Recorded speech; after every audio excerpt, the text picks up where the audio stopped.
Goeiemôre. Goeiemôre Willem, goeiemôre luisteraar. Ek is so bly dat ek nou weer 'n kans kry om bietjie saam te gesels. Ja, dit was nou onlangs Nuwejaar.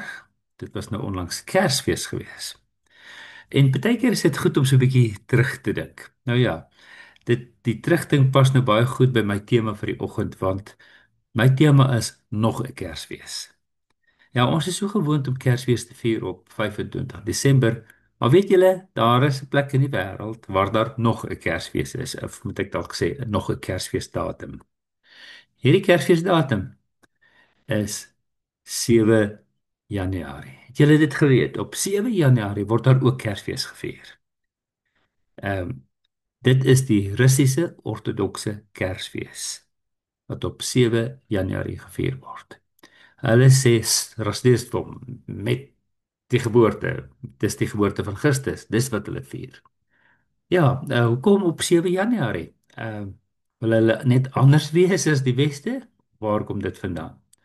Waar hulle sê dit kom van die ou kalender wat hulle gebruik het.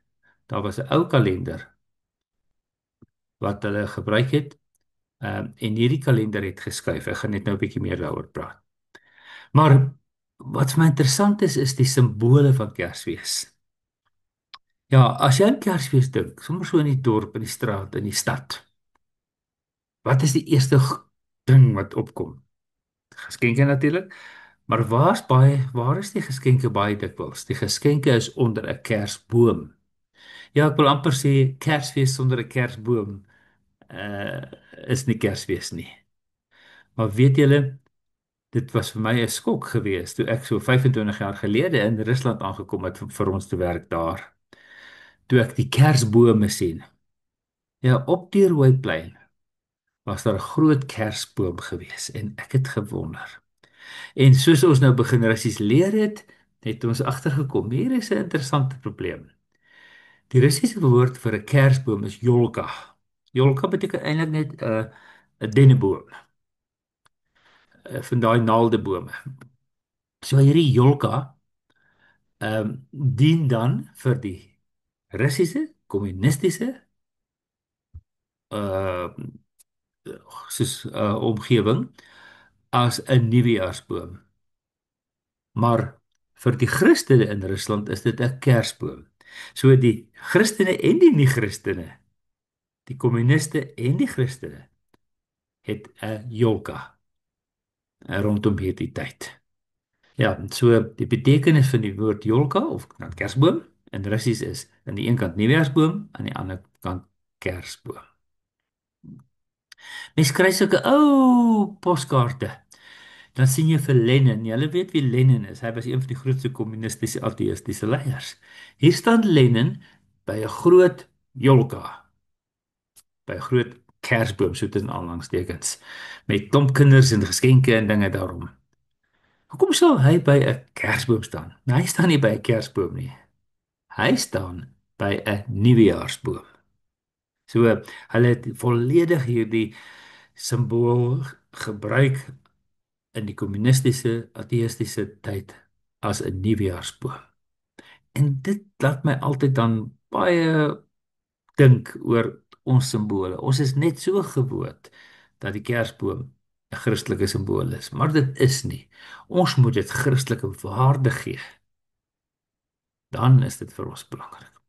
So, en mens sien baie dikwels op 'n kersboom, daar's 'n ster daarbo. Nou in die Russiese wêreld, as mens baie mooi kyk en baie dikwels, is daardie ster eintlik die kommunistiese ster met die hamer en die sekel.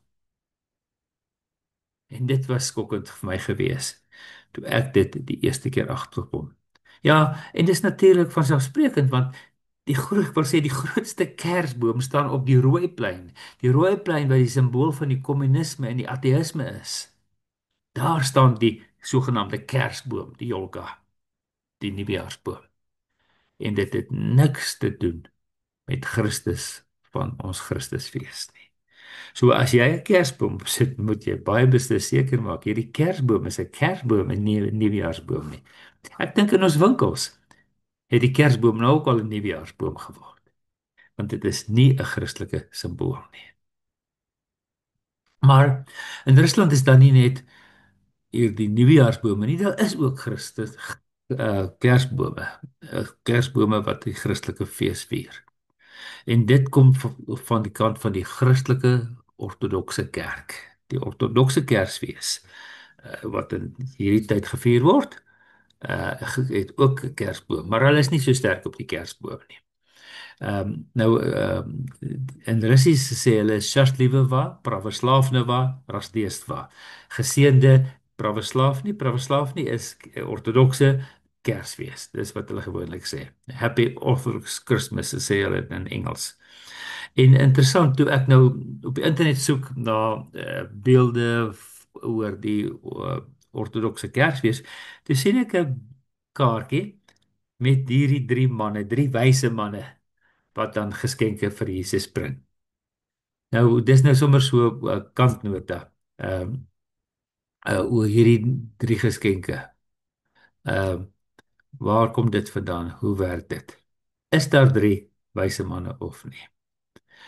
Ons gaan nou daaroor praat. Maar die ander interessantheid is die Russiese Ortodokse Kerk verwys na hulle Kersfees as die fees van die Epifanie. En hulle vier dit op die 7de Januarie. Hoekom die 7de Januarie? Nie op 25 Desember soos die res van die wêreld nie, maar op 7 Januarie.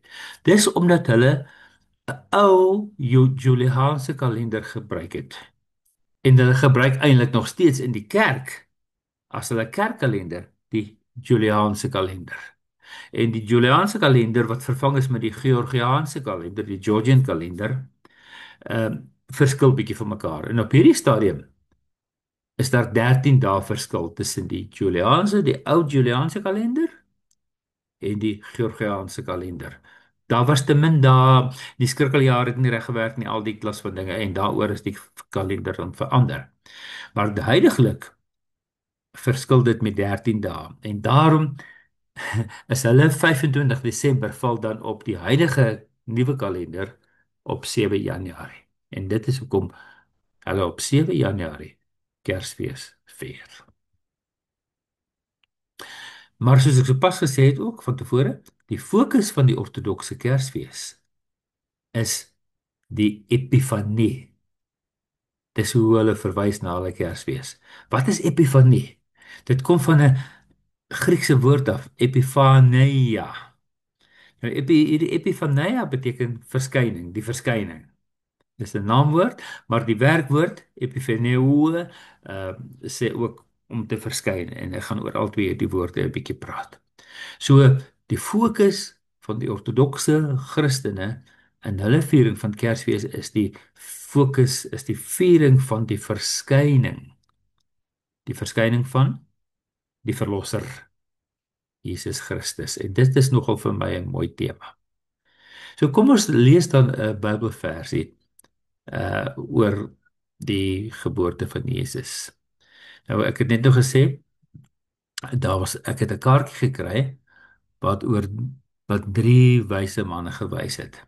Nou kom ons lees bietjie dan oor die wyse manne, die wyse sterrekykers in Matteus 2 vers 1 en 2. Jesus is in Bethlehem, Judea gebore in die dae van koning Herodes. En kyk, daar het sterrekykers uit die ooste in Jerusalem aangekom. Hulle het gevra: "Waar is die koning van die Jode wat gebore is?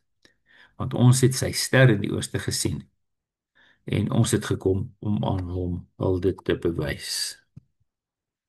So hier staan net daar het sterrekykers gekom. Daar staan nie hoeveel sterrekykers gekom het nie. So dis die vraag. Maar interessant, in die meeste prentjies sien mens drie sterrekykers, wyse manne daar uit die ooste op kamele. Mens sien drie wyse manne sterrekykers wat geskenke bring. En mense dink baie dikwels daar was drie wyse manne, maar ons weet eintlik glad nie.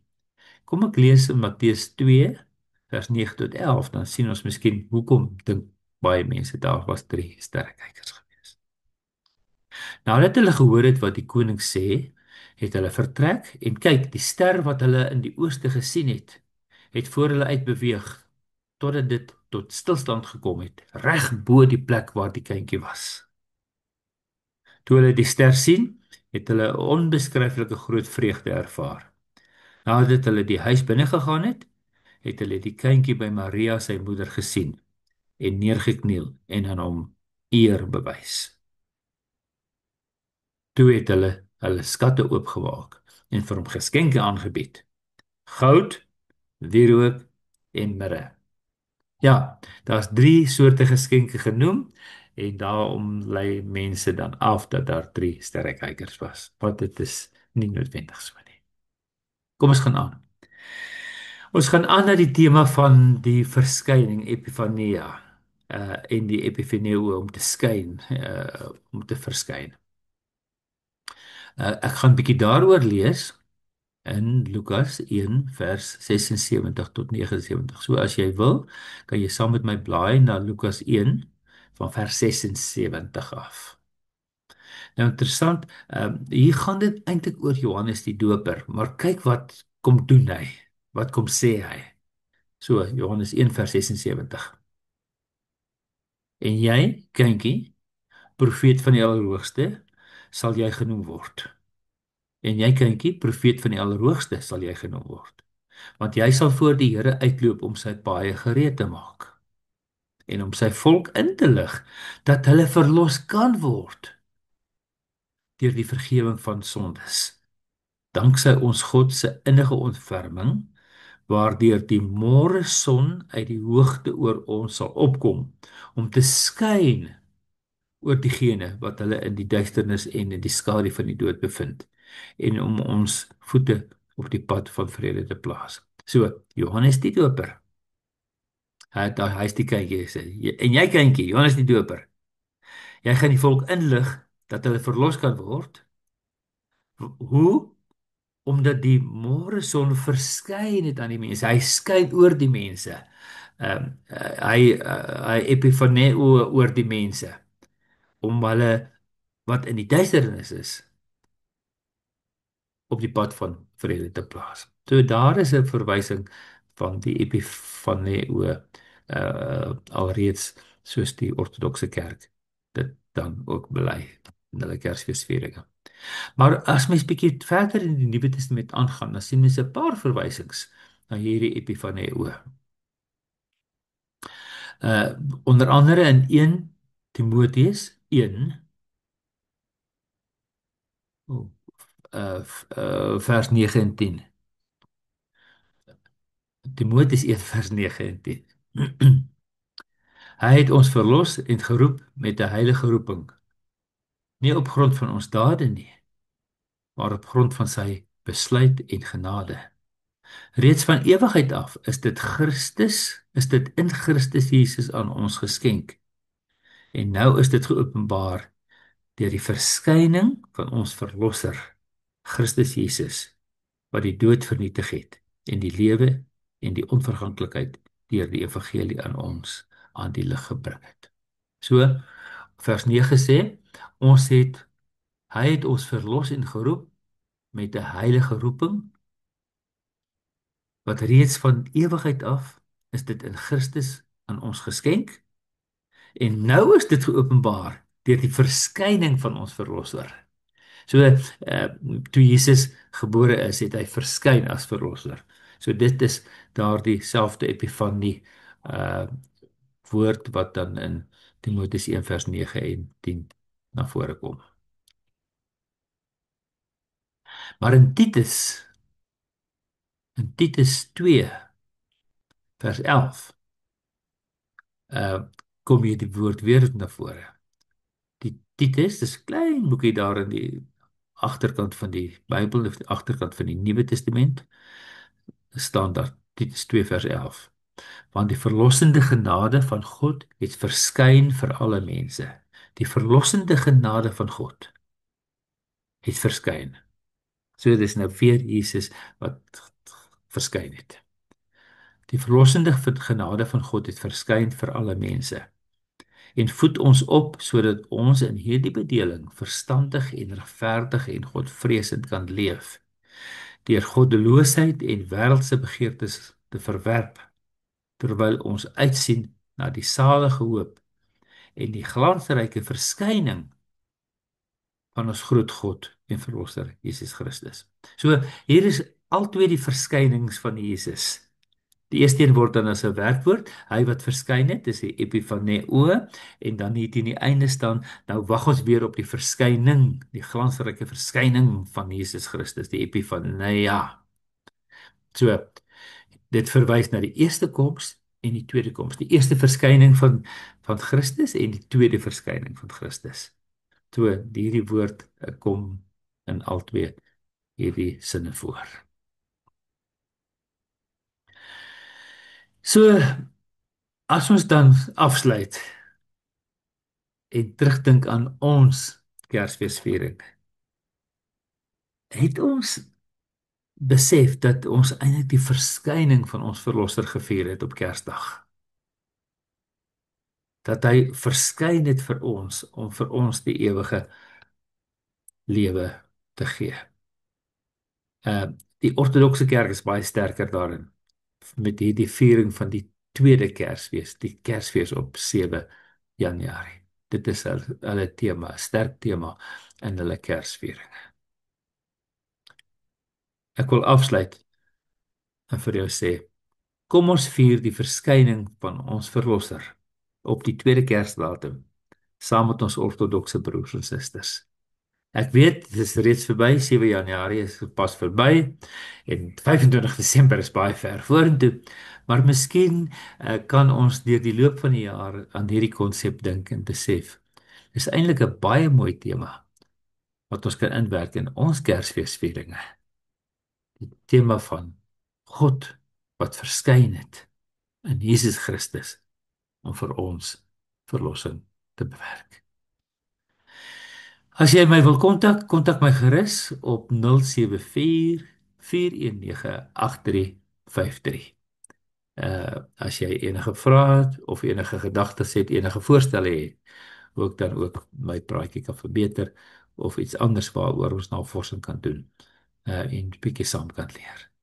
Mag die Here jou seën as jy terugdink aan Kersfees wat jy gevier het en aan die nuwe jaar dink wat voor jou lê, totdat jy weer Kersfees vier aan die einde van die jaar.